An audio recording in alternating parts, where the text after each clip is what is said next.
Hi, Andrea Morissette-Grissini, founder and CEO of WetheP. Welcome. I'm really thrilled to bring to you today Bridget Siljander. Bridget is a, in my personal view, kind of a rock star and an up-and-coming, important civic asset. Not that she hasn't been in the past, but she's really got some powerful energies and some impressive work that she's doing, and it's really relatable to particularly single mom like me and anybody who cares about children and how they and their growth and development through the years, including when they become adults, is constructive to us as a society. So thank you for coming. It's really exciting to have you here. And I just want to start out by noting that Bridget and I met at an event organized by a Facebook friend of all things. So we didn't know each other before social media, which is of importance to WetheP because that's our platform, and we have maintained and really grown our friendship exclusively on Facebook until now. We keep saying that we would get together, and we haven't had a chance to because we've both been busy. But I want to hear more about this personal part of you and how this happened that you became such an advocate and so involved in civic engagement. And I want to bring you back maybe to even childhood and hear how that all evolved. Well, I think that growing up in a big family is a big reason that I became kind of more concerned about the community. I'm actually the oldest of 13 kids, and I was expected to help out in the household. So I guess I was raised to be thinking about other people, and my issues are also, not exclusively mine, but, I share common concerns with others. So you're the oldest, yeah. So you're a natural leader, or so if we're to believe birth order sort of things. But tell us a little bit about your family. So it's a large family. You sort of need all hands on deck. You're helping care for younger children, and your work is in caregiving realms, right? But how did that lay out, and what was an experience where you just kind of went at some point, maybe in childhood, and maybe it came later, where you just went, wow, I'm part of this world and need to contribute something to it? Well, I think that I've always been just very concerned about other people. It's just kind of a natural instinct.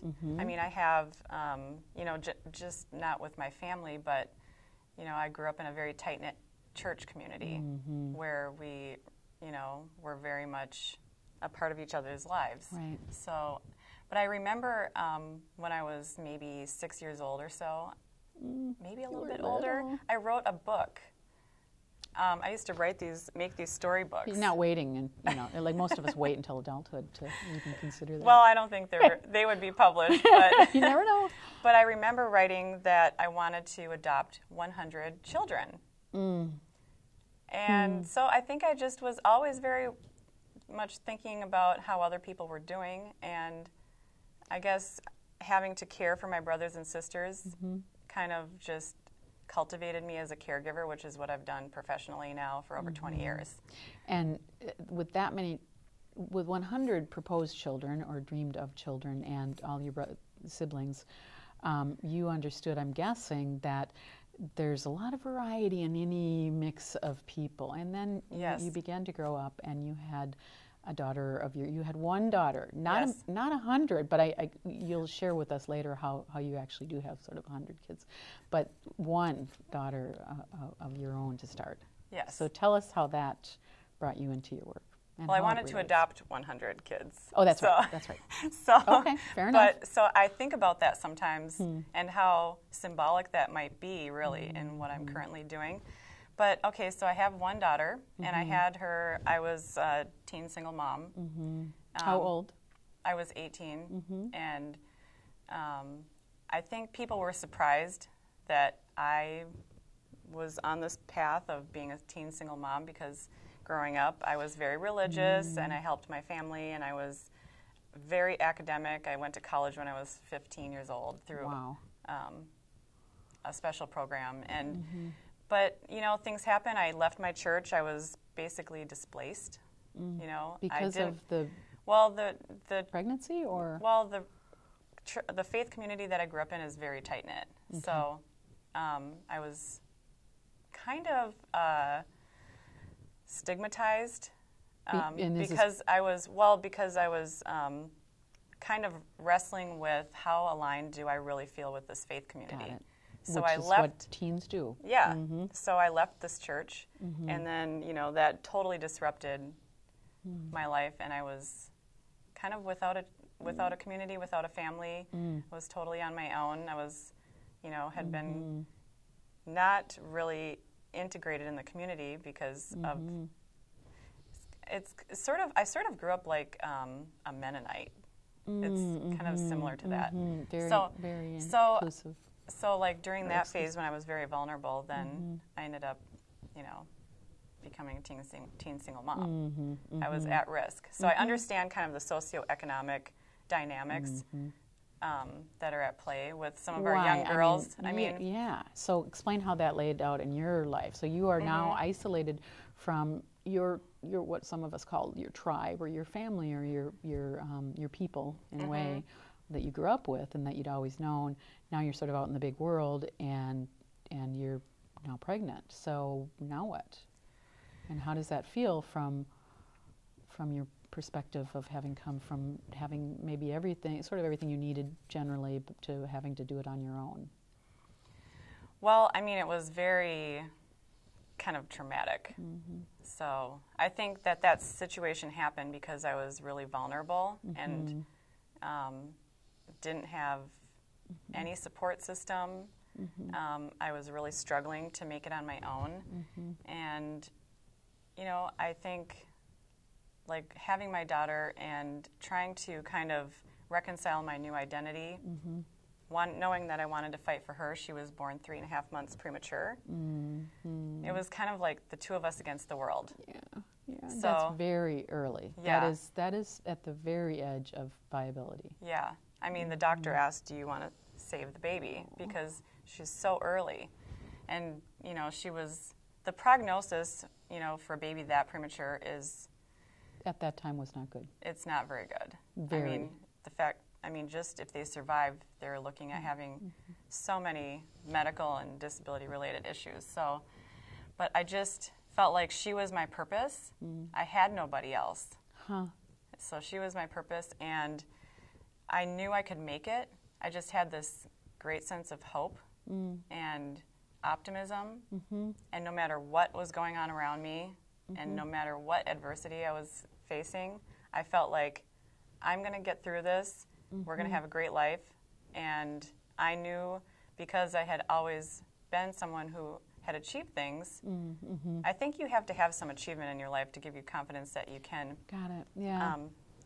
So it might have been different if this had been your situation earlier in your life, not necessarily the pregnancy, but had you had less of a network of family and friends and church. So in a way, although you came to a point where you separated, they in their ways gave you something, right? And this is important, I think, because sometimes we reject or we change or we test boundaries or whatever it is that in those transitions relationally and including with large groups that we've been involved in, and we suddenly just go, it's not my thing. Certainly teens do this is their job in a way to start understanding their self-identity. And we can often reject them wholesale, and in your case it sounds like they rejected you as well in a way. And that can really it can set up a pattern where you just don't ever want to distrust or believe that they ever did anything right. And yet what I'm hearing you say is that there was something foundational in that. In your childhood. Yeah, I think that after I had some separation of time, really, and just having some time to kind of process my experiences growing up in this faith community, I do appreciate actually a lot of the foundation that I had. I think, leaving a church like that, a lot of people don't leave. It's sort of... Well, you need to share with us what church, if you could, and I feel that you're not maybe wanting to identify, but can you share the type of denomination or the type of, in any way? Well, it's a Finnish Lutheran denomination called Lestadian. Okay. So it's, I love the people. I just don't agree with it's just not my faith. It's just not the faith that I want to pursue. So... I don't have anything against anybody personally. It's just very hard though, because it's such a tight-knit community and people don't really leave, and you are treated differently when you do leave, and you know, maybe people could be more thoughtful about that. But I do appreciate the education and the upbringing and the traditions that I had, even more and more as I get older. Isn't that You know, funny? yeah. Yeah, But our parents told us we'd feel this way, and we are doing. I'm Catholic, so Yep. you know, I'm hearing your story in my mind related to my own. So then, what you experience this sense of isolation and of sort of being left out of the fold, and all those, and likely many of them left you out there as much because of their own need to conform to those social norms that gave great connection in Yes. the group. That's sort of the stuff that helped give you a foundation, and yet that social norm behavior was exactly likely part of what made you feel isolated. So how does that relate then to your work now? that's really profound. I never Well, really, thank you. I never really thought of it that way. But I guess, yeah, I felt very isolated, and I felt like I didn't have enough social support. And I do understand, you know, that my family went through a hard time too. So I'm not mad at anybody. You gave them a run for their money, I'm guessing. Yeah. I can only imagine. I mean, you have to try to understand where people are coming from, Right. you know, given their history and, you know, their values and everything. So, but I guess I felt like it was such a traumatic and frightening experience to feel like you're all alone in the world. You have this little baby that needs you and is, you know, depending on you. And I just felt like I didn't want any of our experiences, as hard as they were, to be a waste, like just needless suffering. So I thought, okay, I will learn from all of this. So you're conscious of this. This baby's really little, and Yes. I also had a 3-month premature baby, and so I know how intense that is. And the Oh, yeah. babies, nor do the medical professions, they can't afford to give you much time to reflect. And yet, even in those moments, you were intentional about wanting to take this traumatic and really horrifying experience and be aware of it so you could use it in future ways that are positive. Yeah, I mean, I found myself in so many situations I never imagined, like standing in line at a welfare office in downtown Minneapolis, because I needed to go and get help. I was still working as a caregiver, but that's not enough to make it. And As a pay caregiver of, as a personal care assistant. okay, a PCA, so Yep. you were caring for people that maybe were at home and needed support at home. Exactly. So I was working with an adult male with a spinal cord injury.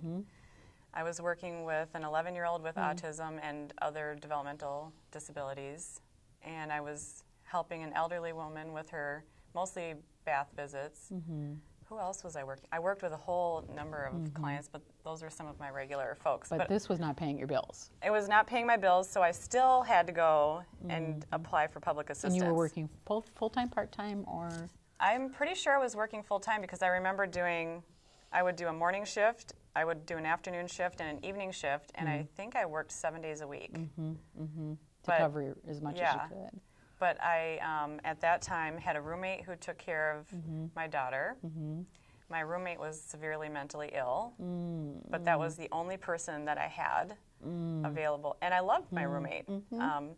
And she loved my daughter, and I know she took good care of her, but some of her issues were of concern, you know, like, you know, smoking in the apartment. And, you know, so it was just a situation where You're doing your best, Yeah. and you've got who you've got, which is your roommate who's struggling with her own Yeah. pretty profound issues, and you're also dealing with financial issues, so you wind up at the welfare office. And tell us a little bit more about what's going through your mind as you're there. Well, my roommate actually later on committed suicide because she was schizoaffective. She was really, really sick. So that was another traumatic thing that happened, because she was like the only person that really was there for me when my daughter was born. So some people looking at our situation might say, oh, why would you Right, allow this person to take care of your child, or why would you do this, or why aren't you doing that? right. I've had a lot of people ask me those questions over the years. So why weren't you? Why were you letting your child be with a mentally ill woman? Well, I felt most comfortable with her. And she was And who you had, right? That's who I had available yeah. to me. And she was willing. Yep. You know, I mean, I think sometimes we're not aware of how hard it is, particularly for single moms. Yes. So you don't have you have to juggle a lot of balls. So you're trying to raise this very needful child, any baby is, Yeah. and yet she's got more needs. And then you're trying to keep a job so you can afford to care Yes. for her and feed her and all of this. And to do that, then you've got to go to the welfare office because your job isn't covering all those costs. So now I'm seeing, and you're probably dealing with the usual things like car troubles sometimes, and you know, whatever else, you know, dealing with rent and landlords and bosses and clients and so forth. So you've got a full schedule, and so you're not able to go out and research a lot of people or even really network a lot of people. You've got a friend who you like and respect. Yep. She's earnest. She's there. She needs a place. So I mean, I'm hearing what you're saying is an empathy that sometimes if you haven't been in those experiences, you don't understand how little time there is to do what everybody feels like we have to do as parents. And gosh, we'd all want to do as parents, but we can't. Yes. And so part of what I want to do in my activism is tell the story. So I started blogging about this because so many people don't understand. So therefore, we're not really coming up with the best solutions to address poverty. So, okay, first of all, your blog site, can we visit it? Sure. I have 2 blogs up so far because I just started. Okay.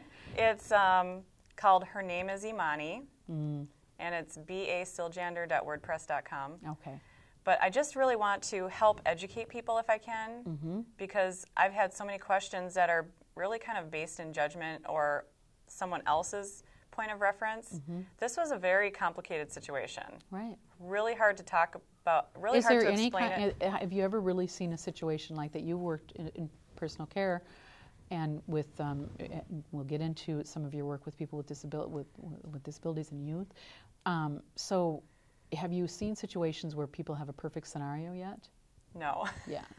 So just that kind of set you up for that one because it's something I see too. Yes, it helps me to understand a lot of the people that I work with.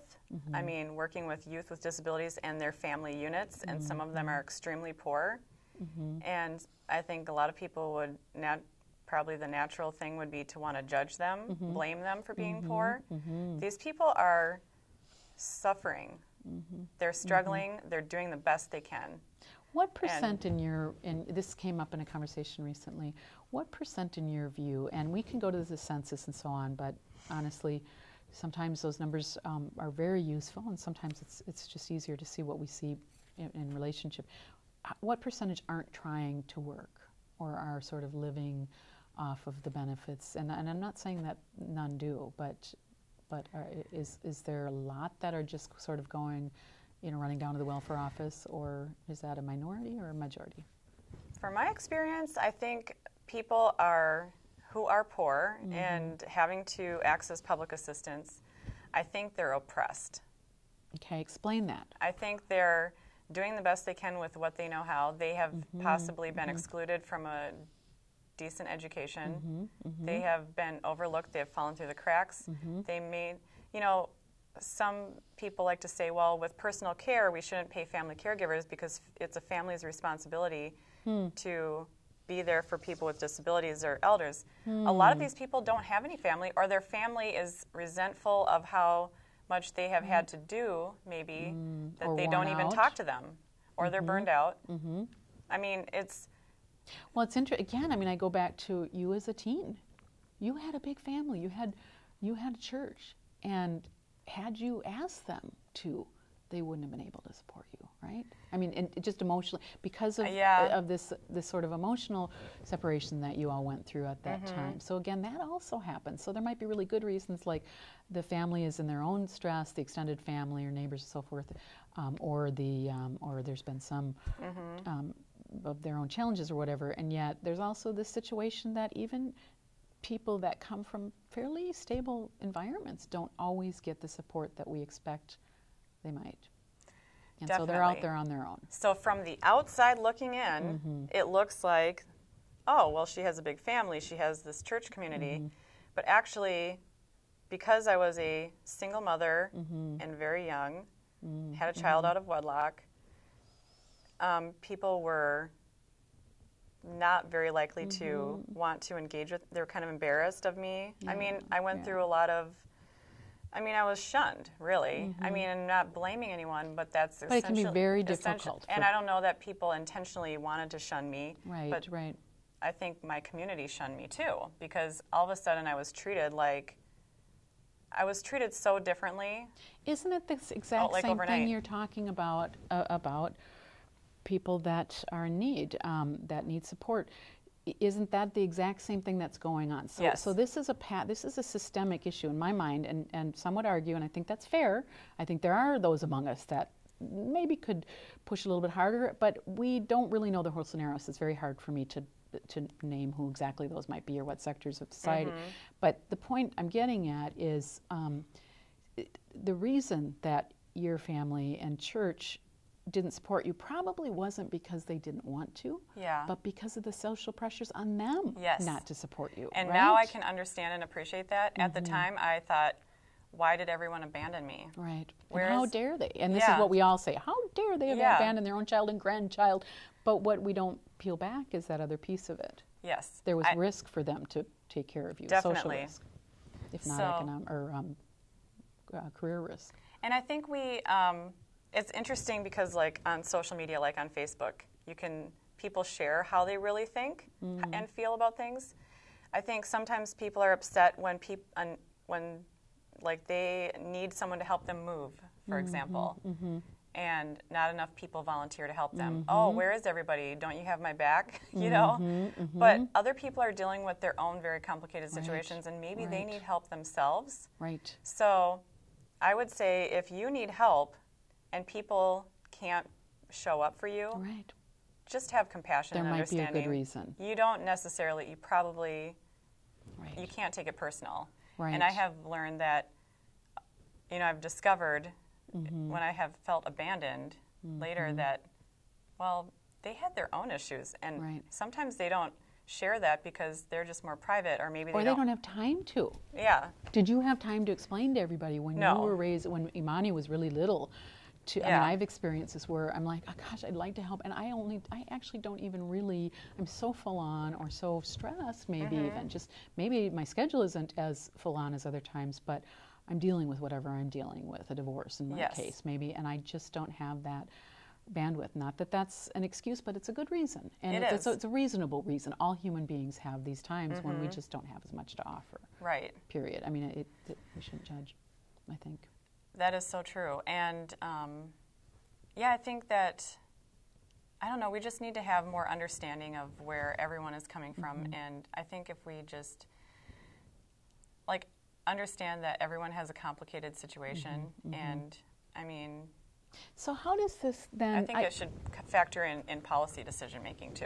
Okay, that's provocative, and I really want to hear about that. But I'm just want to ask one more quick question related to this, and really related to what I've seen and witnessed of you in numerous conversations that we've had on Facebook, and that is the experience of knowing that people need help, and you have something to offer, and so you do through your work and also through your advocacy and civic engagement, but also what you get back. And this is I think with what is of use to those of us that sometimes feel so overwhelmed.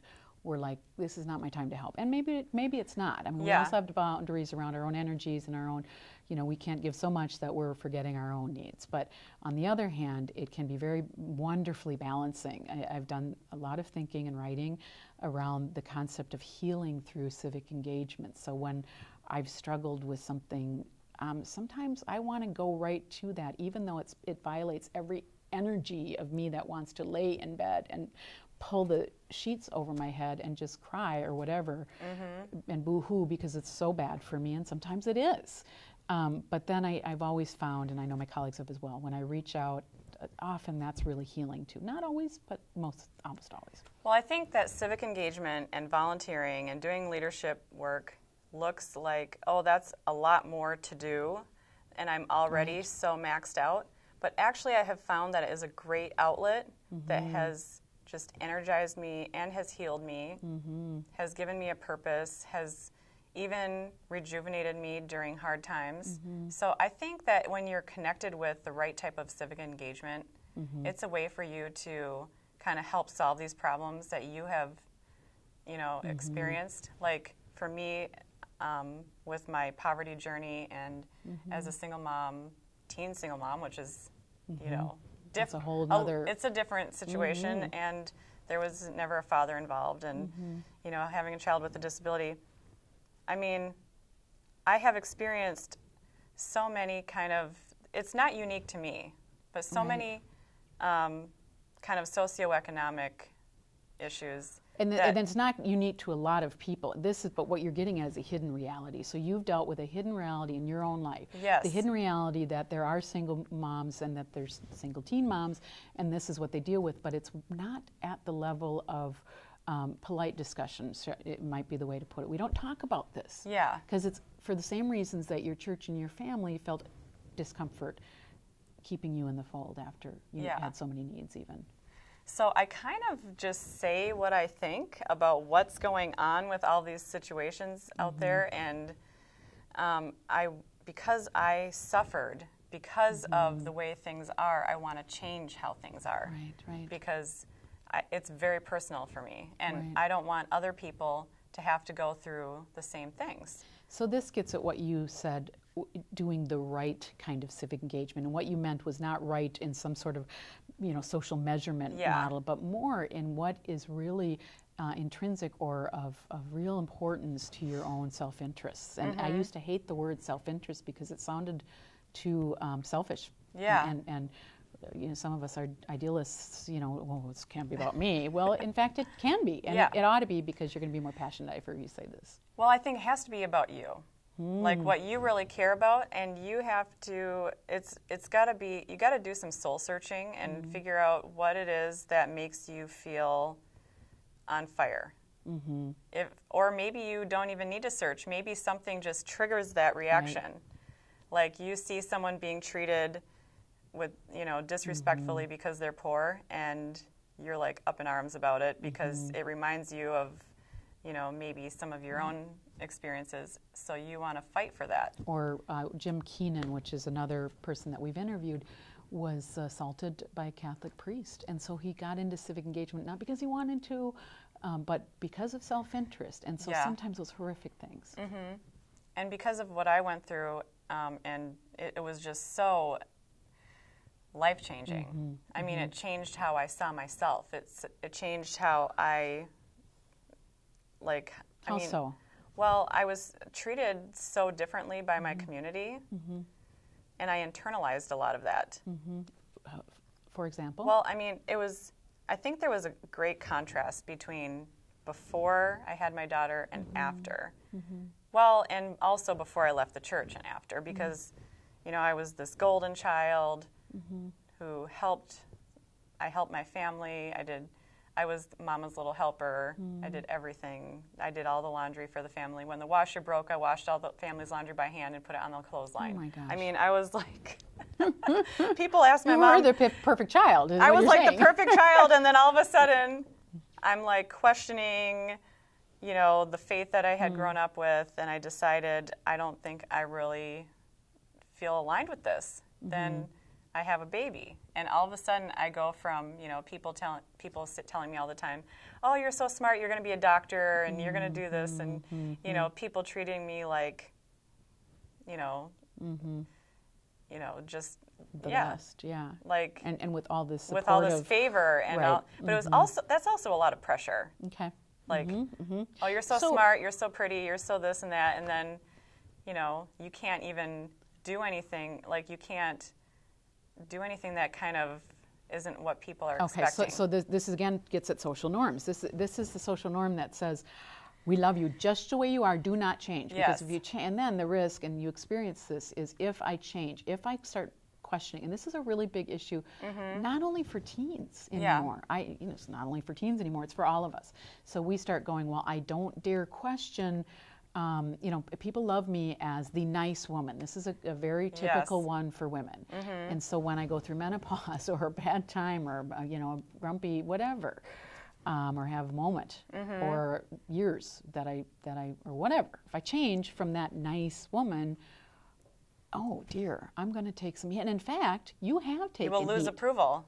I have, and I know you have as well. You lose some approval. But And how does that evolve? Well, sometimes now, I mean, I think going through that experience where I lost approval from everyone that had always really approved of me, I think I kind of let go of the need for some approval. Okay. I mean, I think we always want some approval, but I think I felt more Why did you free. let go of it? I mean, why? I mean, so It's almost like rebellious. It's like, I don't need anybody's approval. screw you. Sorry. But But I do things where I'm risking approval from people because I why want is to it do the worth right it? thing. Okay. It's not about just rebelling or just, you know, it's not about bravado because it's not. I'm not about bravado, I think. Sometimes it carries through some rough moments, but Yeah. in the end of the day, it sounds like it's about doing the right thing. Yeah, it's about doing the right thing and really kind of using your life and your experiences to, you know, make a difference. Then your life isn't just about living it for yourself. It's connected to a much greater purpose than that. So it's just more meaningful. So what have you learned now you're still very young, and yet you've got a teen daughter now, I know. So what have you learned through all of this, through this pushing of boundaries, through this trying to find and retain and sustain and evolve your identity through your civic engagement work? Well, I'll tell you, like, going to the welfare office and needing to reach out to the social worker at the hospital for charity help to pay my rent, having to live in a subsidized apartment building, still, you know, my rent was like $310 a month. So you're one of those people. And I had to go walk to the food shelf to get help, even though I worked all the time. I sometimes worked 2 jobs, but I had to pay for childcare. Sometimes I got childcare assistance. You are also going to college, I think, weren't you? Well, there was, so I started college when I was 15. I was a full-time college student. Oh, that's right. Okay. Then I actually turned 16 close to when my classes actually started, so I could drive myself to school. But I had finished 3 years of college when I had my daughter. Then I had to take some time off, and I went back to school. But I was bound and determined that I'm not giving up on my education because I knew that was my only way out. So that's why I'm very pro-education. I try to do as much as I can to support. So how easy was that as a single mom? Incredibly difficult. I don't know even still today how I got through it, but I was able to go back to school, and I was working as a caregiver 7 days a week, raising my daughter who was diagnosed with cerebral palsy, and the client that I was working for has MS. I'm still with him 14 years later, but I worked with this client, and he lived with his mother, who is now 93. But, well, she had a health crisis, so I moved in with them and still was taking college classes. I was planning on majoring in neuroscience and going to medical school. And taking when did care that of change? You're not medical school now. You're not well, maybe you are a PhD No, or no. but what happened? Well, so then I mean, this is a good thing in my world, but well, how challenging it was is I was making sure I took care of everybody else that I had a duty to, and that was the right thing to do. It made it very difficult to do my education, but you know, I ended up having to live with this family and still try to take my classes. I used to take my daughter to class with me. I'd bundle her up, take her in with toys, and the teacher never objected. I mean, it was just it's great. Didn't sleep at night. I was doing homework, but it just was impossible. So I dropped my classes and thought, okay, I'll sign up for them again the next semester. So I did. Well, then there was another health crisis, and I had to be a live-in aide again, take care of 3 people. And I thought, I can't drop the classes again. So I just tried to get through it. I ended up failing the math class because I didn't have time to do the work enough to really learn it, and I somehow got to be in the chemistry class. But then because I had withdrawn from a semester and failed the next semester, I was put on academic probation at my community college.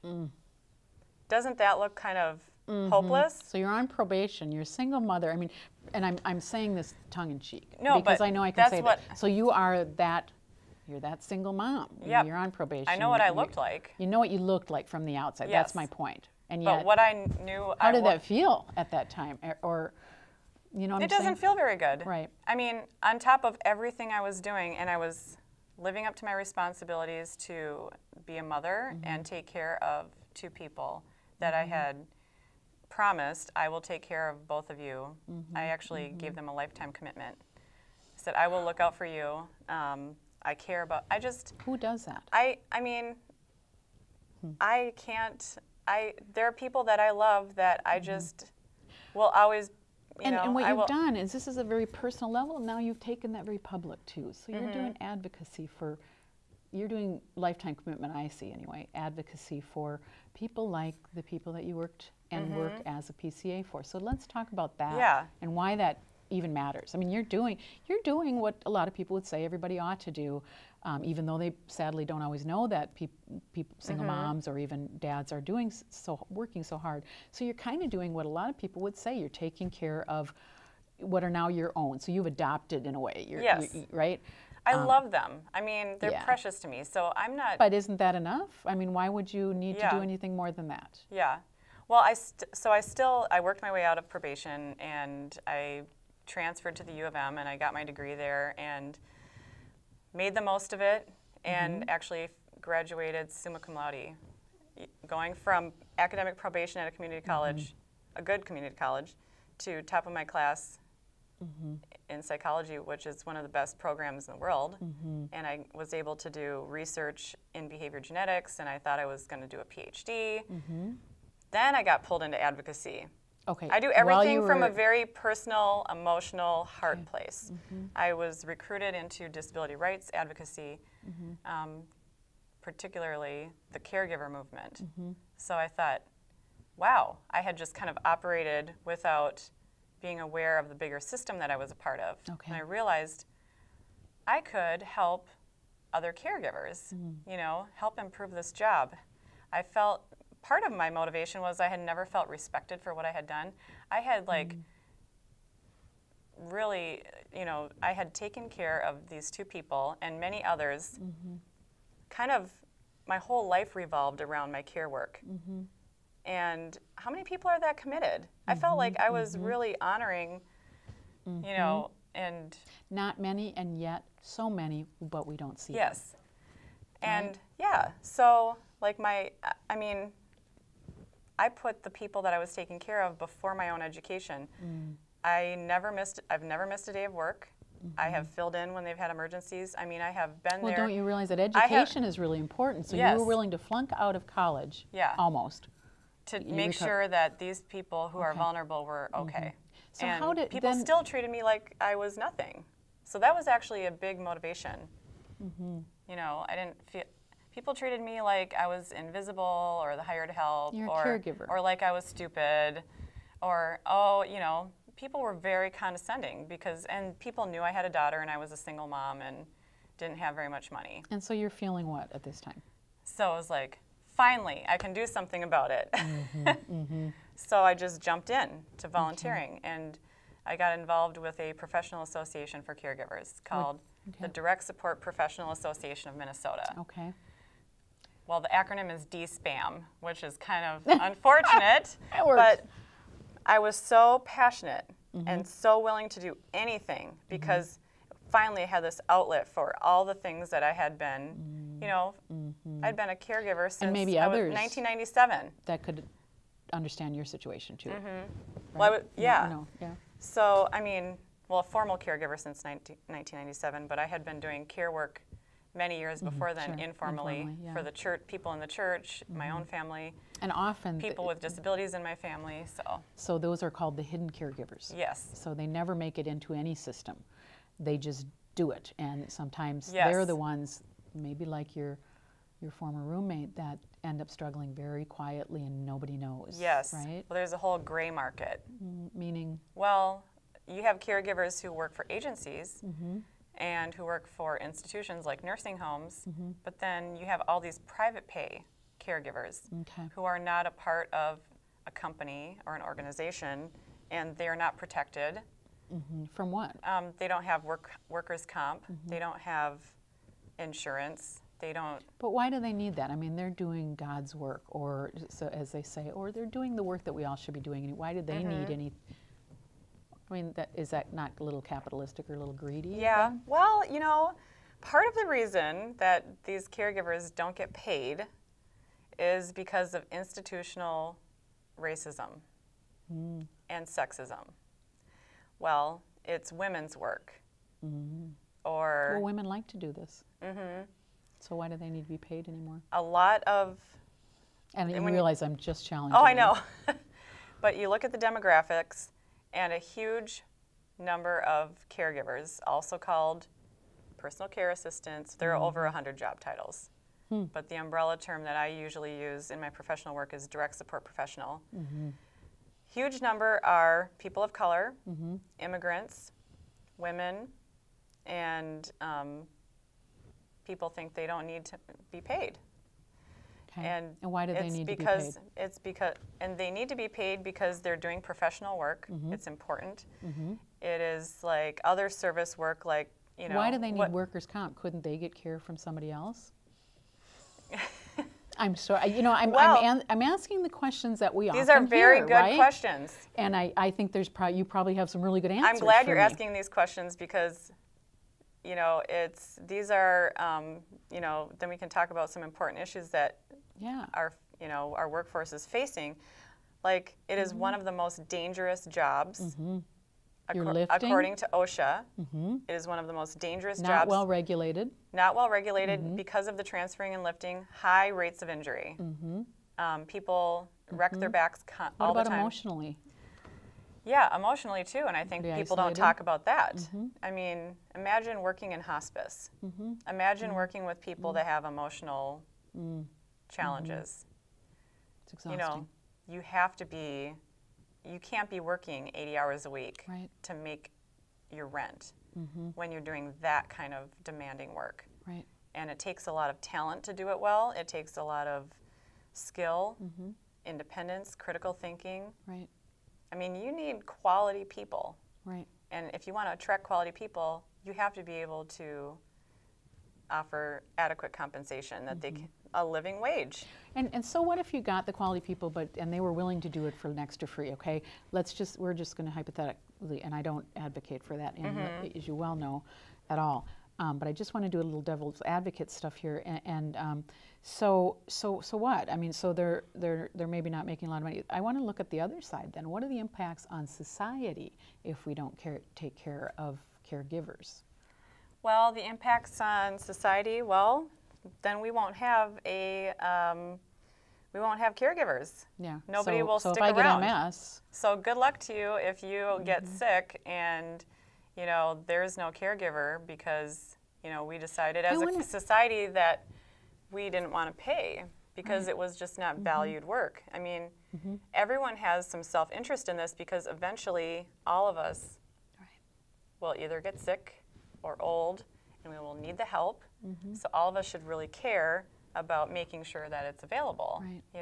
And our families may become exhausted caring for us. I want to share very quickly, and I don't want to make this about my story, but I want to share it because I think it'll resonate to what you're talking about racism potentially in this field. My grandmother is a very typical 96-year-old Minnesotan and an Italian, so she has those energies too. We adore her, very strong. But really sort of struggled with understanding other people of different colors or different ideals. She was fortunate after some time of being married to be wealthy and very comfortable. But at some point she needed to go into care, and she is at a home, not a nursing home, but a care assisted living place. And at some point, even with her children, and she has an excellent network of children and friends, they simply couldn't keep up with her care. Now, she's not terribly in need, and yet she has her needs. So at one point, against her initial energies, her children, now these are wealthy, very resourceful children, smart people, business leaders and so forth, said, "Mom, we can't do it all for you. Okay, even though she lived at an assisted living and everything, we still can't do it all for you. You're kind of wearing that. We love you, but we just don't have enough. We've got our own families. We've got our own issues. You've got to work, blah, blah, blah." So they encouraged her to use a PCA, okay, or what I call a PCA. And it's a group that visits every so often, not daily. And my grandmother was resistant, and the PCA was a immigrant from, a black immigrant, I believe from South America. I can't recall which country, rather. Fast forward to a couple of conversations ago I had with my grandmother, and she adores this woman and has learned an awful lot about, it's Brazil, is who, although she is African, or not African, she's black, a black Brazilian woman.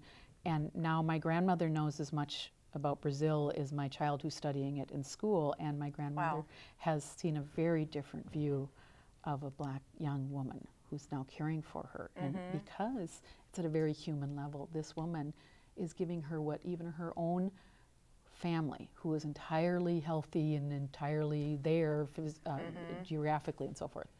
So that I want to set that up as a way to talk about this racism you're talking about. And where does this racism come from besides more general?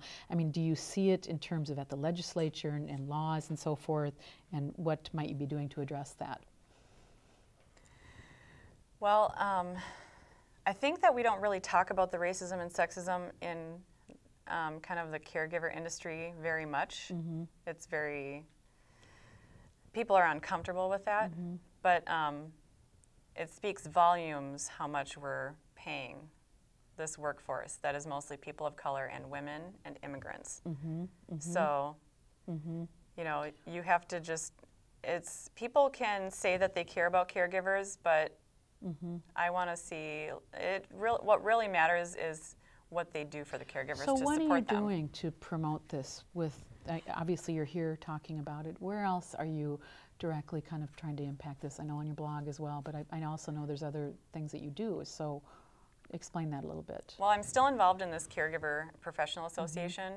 I also, for a couple of years, worked for an organization called the Direct Care Alliance, and that's based in New York City. And I coordinated a national leadership program, which is called the Voices Institute. And I went through their first class, then I coordinated the next class, and worked on a whole bunch of different projects, coordinated like focus groups and things to develop a national credential for the caregiver workforce. Excellent. And I wrote the manual and everything. Wonderful. And so that's a contribution that I was able to make to help kind of professionalize and standardize this workforce a little bit. I also worked for the U of M and wrote two course series on how to support people with physical disabilities in the community and in the home. And it was over 300 pages. There's a lot to, and that's just the introduction. So if people think that, oh yeah, well, you just help someone get in their wheelchair, you help them brush their teeth, it is a very complicated job. Okay, so over 300 pages, and that's just an introduction to how you support a person with a physical disability. How do you? And this was College of Direct Support, if anybody's interested, but they have a whole library of training, and it's used nationally, and it's online, and it's inclusive, you know, so. So what are, if my child or my parents become disabled, or I actually have disabled friends, and they've taught me, one taught me how to put a ramp on my steps so he could come to a party at my home, you know. But what I'm hearing you say is it's not exactly that simple. So give us a bit of just a very quick, if you can, what are the top 10 things or something? And I hate that stuff, but. Well, we have, okay, so when you're doing any kind of care work, you have the activities of daily living, which are kind of the primary tasks that you do. And, you know, it can be hygiene, it can be toileting, transferring and lifting, and then you have the instrumental activities of daily living, which are like phone calls and kind of light other tasks that are more about independent living. And really what you're trying to do is promote community inclusion and independence, and you're there as a support to the person to kind of really help them to do as much for themselves as they can. And sort of stay on task with those tasks and with assistance as needed. And every person is different. So I've worked with a lot of quadriplegics, and I've worked with you know, people with autism and Down syndrome and elderly, and every person is so different. It's, you know, you have to really learn about that person first, what they need to accomplish in their day. And you're there to support them to accomplish what they need to every day. And a lot of people with disabilities work. Some maybe can't. Some would like to. And it's difficult because the unemployment rate is atrocious because there's just a lot of barriers. So it's not that the blame doesn't go to the person. You know, I think there's a lot of blame pointed at poor people or people with disabilities who, you know, aren't working. But if we would make the workplace more accessible. Yeah, and we're starting to run out of time a little bit, so I just want to, that helps to understand a little bit the basics. And I want to kind of invert that a little bit. How can communities, how can neighbors, I have a group home in my neighborhood. I play on the basketball courts with the child and adult with. How can we as communities see, I don't want to say, I want to move from supporting to being supported by, in a sense, to how do we benefit from people who are disabled? That is a great question, because I think, well, I started a program called the Youth Legacy Foundation, which is about promoting more awareness that youth with disabilities, and as people with disabilities in general, have a lot to offer. So there's this, we're trying to change kind of this paradigm of thinking where we're always expecting people with disabilities to be on the receiving end. Right. But they contribute a lot. And I think there's just not a lot of recognition of that. And we want to empower and support our friends who have disabilities to give as much as they can. What can they give? What do they give? I mean, give me some examples. What have you seen your daughter or some of the people you've worked with or some of the leadership group, what are they offering? Well, I have a friend who is blind who works for the Department of Homeland Security.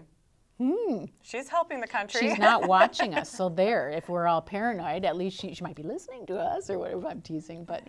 Well, and I have a friend who is in a wheelchair full-time, or uses a wheelchair full-time. We don't say confined to a wheelchair, wheelchair-bound, but we're trying to change language. Yes. I think the language is very powerful.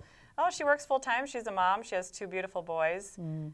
She's worked on congressional political campaigns. I have, well, I look at my daughter who wants to go to college and work with animals.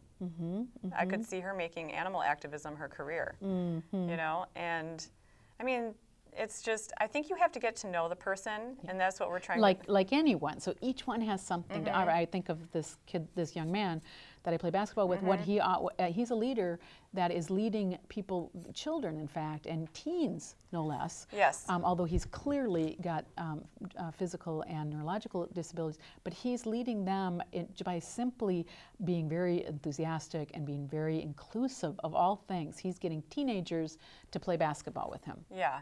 That's huge. Well, and I think that I saw something on Facebook the other day that there are a lot of, it was a list of things that cannot be measured by a test.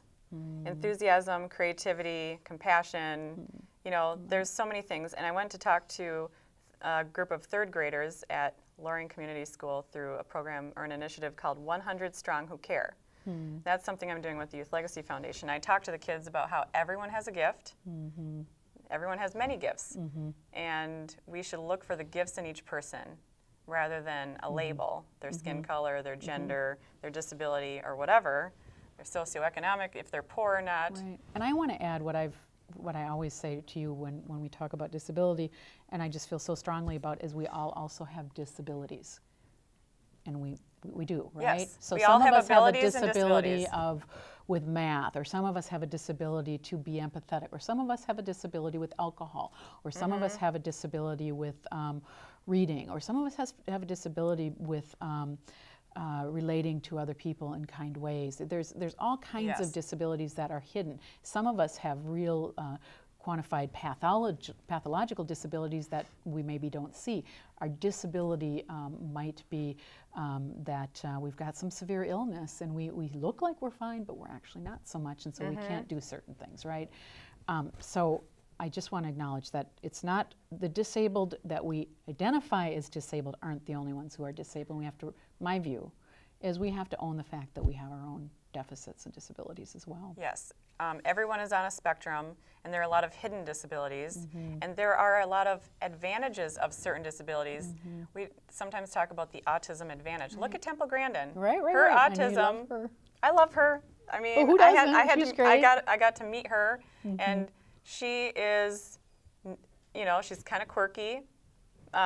She has autism, and she's not she's proud of it.